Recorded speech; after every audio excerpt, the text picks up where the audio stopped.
Il est coucou, ndo ni se ne gomo. Ogbona le gapopodo mo be munyo be ne nyonu le enua me a sigbe nyonu la sida nyi me a be munyo ne ba danu na esron ele tepea. Nugbegble kele ne be nu me e na kele ne be nu me. Nugbegble be nya. Ekpo be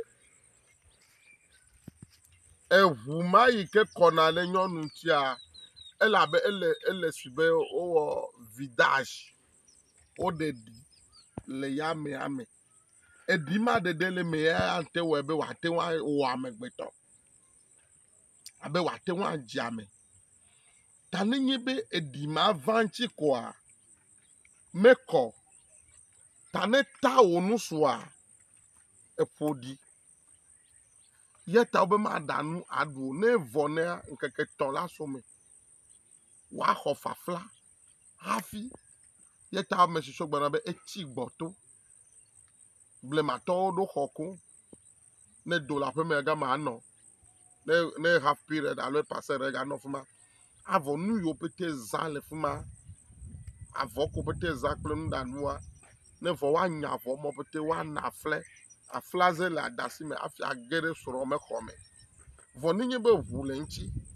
ya mi pe mi la baji mlo wole nda mi le dudu edo problem fo ekpo be ewe ya le eduga me ya high horn gwere ka